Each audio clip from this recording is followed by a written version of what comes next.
శాతం వర్గల్ మండలం గౌరారంలో నమోదైంది. రెండో స్థానంలో మండల కేంద్రమైన ములుగులో నమోదైనట్లుగా వాతావరణ శాఖ ప్రకటనలో వెల్లడించింది. అయితే గౌరారంలో 235.8 మిల్లీమీటర్ల వర్షపాతం కురవగా ములుగులో 186.3 మిల్లీమీటర్ల వర్షపాతం కురిసింది అని వాతావరణ శాఖ పేర్కొంది.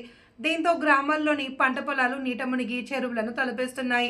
అదేవిధంగా సిద్దిపేట జిల్లా శివారు గ్రామమైన వాగునోది గ్రామం మీదుగా రంగారెడ్డి జిల్లాకు ఫార్మా కంపెనీలకు వెళ్లే రహదారులపై భారీగా వరద నీరు ప్రవహిస్తుండటంతో అటు మీదుగా వెళ్లే రాకపోకలు నిలిచిపోయాయి. అదేవిధంగా చెరువులు కుంటల్లోకి భారీగా నీరు వచ్చి చేరింది.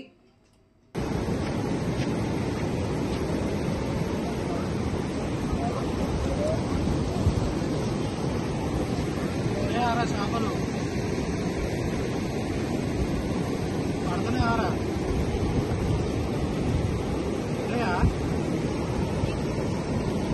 ఎవరిని వెళ్తున్నారు.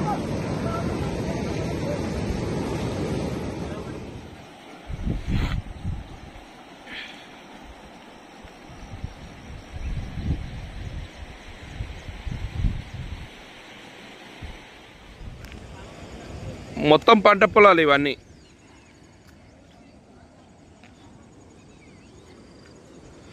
అది ఇది అంతా ఊరి.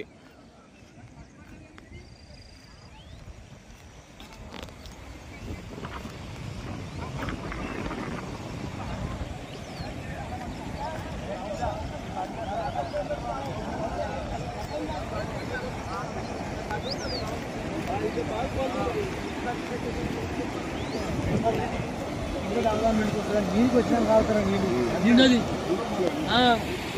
ఈ అడ్డగా నీళ్ళు తాగి కుదరదు అమ్మాయి.